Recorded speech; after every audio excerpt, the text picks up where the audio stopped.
This is Optimal Health Daily, episode 333, The 10 Things Perpetually Healthy Nerds Do That Unhealthy People Don't, Part 3, by Steve Kamb of nerdfitness.com, and I'm your host and narrator, Dr. Neil. Hey there, happy middle of the week Wednesday, and welcome back to Optimal Health Daily, where I read some of the best health and fitness blogs to you, usually with a little bit of commentary at the end. Now, today's post is a continuation from yesterday, and actually the day before. So I'm breaking up this post into 5 parts because it's much longer than a typical post I narrate here.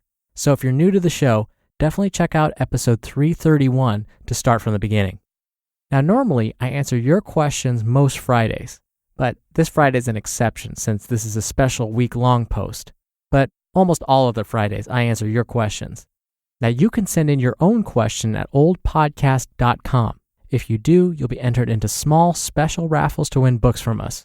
But for now, let's hear part 3 of this week's post and continue optimizing your life. The 10 Things Perpetually Healthy Nerds Do That Unhealthy People Don't, Part 3, by Steve Kamb of nerdfitness.com. Number 5. They use blueprints and blocks to create goals. Perpetually unhealthy people say things like, I'm going to exercise more this year. Goals like this are cloudy with no real markers of success. With no beacon guiding them, perpetually unhealthy people don't know if they're on track, and there's no accountability if they don't succeed. These goals get tossed in the abandoned pile next to goals like, I'm going to start flossing. This is very different from PHNs. PHNs grow like Groot through proper goal setting and achievement. They pick a blueprint, an outcome-based goal. They place the blocks to build that blueprint, a habit-based goal. An example, I need to lose X amount of weight by X date, or else X will happen. This is the goal that my friend and Nerd Fitness success story Saint set, to reach a single-digit body fat percentage before his wedding date, or he'd lose $500 to a friend. With a very specific goal and a specific timeline, we can work backwards to calculate how much weight we need to lose each week to build that blueprint, our goal physique. Once a blueprint is selected, a PHN will focus on just placing the next brick or block according to the plans. They know that if they pick the right blueprint, placing one block after another in the right place will eventually result in a completed building. In Minecraft terms, once you have the blueprints for a replica of Rivendell, all you have to focus on is placing the next block in the right place. Repeat. Eventually, you'll have Rivendell. Here's a real-life example of this block placing mentality. My goal is to reach 150 pounds by December 1st, so I will eat 1 vegetable every day, and I will strength train for 30 minutes, 4 days per week. In this instance, a PHN is focused only on the habits themselves, trusting the outcome will take care of itself. Using block habits like this results in no wiggle room. You can very easily answer the question, yes, I placed the block, or no, I did not place the block. You either ate a vegetable today or you didn't. You either exercised for 30 minutes today or you didn't. Pick habits and challenges and goals that are designed for your level. Start with habits so easy that you can't help but achieve them, and focus on the habit. If you've never built a thatched hut, don't pick a blueprint of a cathedral for your first building. Pick a blueprint that works for you at your level and complete it. Only then should you pick a bigger, more complex project to follow. Think of it in video game terms. Pick bad guys at your level and don't fight too many at once. Only after you level up should you start attacking higher level bad guys.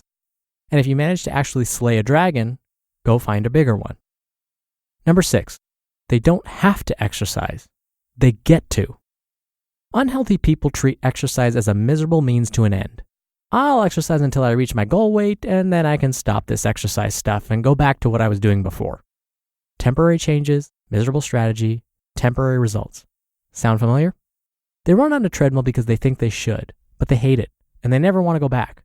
Or they get dragged to a class with a friend, and the class ruins fitness for them. They do their best to build a habit, but they're so unhappy and unexcited about the exercise that the habit never sticks. Look, here's the truth. Exercise sucks. So PHNs don't do exercise. At the same time, I've heard from Nerd Fitness Academy members, I can't believe it, but I actually look forward to exercising now. How did that happen? Well, what's going on here? Because nutrition is about 90% of the battle, having the habit of exercise and movement is more important than what specific type of exercise you choose. This means PHNs pick things like gymnastics, swing dancing, ultimate frisbee, martial arts, hiking, or strength training, whatever gets them off their asses and moving. If there's a type of exercise they hate, they don't do it. Exercise goes from something they have to do, to something they get to do. Yes. Now, if a PHN has a very specific physique goal, like a six-pack or having toned arms or a better butt or a broader chest, etc., they train for their specific goals to build the body they want and get hooked on improvement. They'll say things like, I can't wait to go to the gym and find out how much stronger I got. You don't have to exercise in a way that you hate. Pick the kind of exercise that makes you come alive. Don't have that form of exercise yet? Well, then try new things, especially the stuff that doesn't feel like exercise. Have a specific goal or physique in mind? Train for that goal and get hooked on constant improvement to get addicted to exercise. You are a video game character increasing your strength attribute with each training session. There's that group mindset again. Number 7, they invest in their health like a 401k. When it comes down to our health, we can invest in 3 ways. 1, our time. 2, our effort. And 3, our money.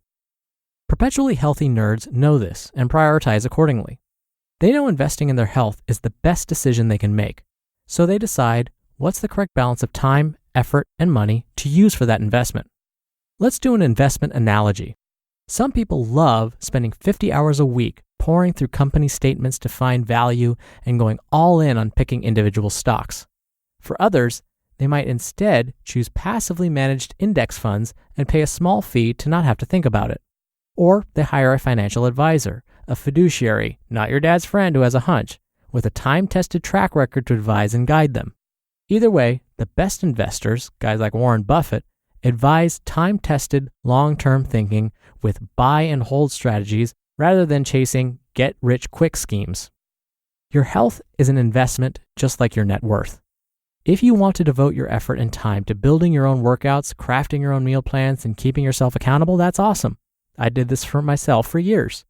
You might decide to outsource your programming to a coach, recruit an accountability partner, or buy into a program that creates your workouts and nutrition for you.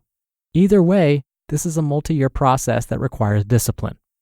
We have thousands of people who read all the free content on Nerd Fitness for years, not really taking their health seriously. But the second they finally invested in the Nerd Fitness Academy or joined Rising Heroes, they took action and lost weight. Why? Because we value what we pay for and invest in, making us more likely to actually do the thing. Unhealthy people don't look at all of this stuff rationally. They complain about spending 99 cents on an iPhone app that could save them 30 minutes a day, and then gladly spend $6 on a sugary Starbucks beverage each morning without a second thought. Your money, your time, and your effort are all limited resources. How you choose to spend each of them tells me a lot about your priorities. I am a proud PHN, a PPHN if you will, and it's why I gladly pay hundreds of dollars every month for my own online fitness coach. Many probably think I'm crazy and that this is a waste of money. Just do your own workouts, they might say. But I feel that it's the best money I spend every month, and that's why I've prioritized it over other expenses. I'm not just paying for a workout plan and an Excel document.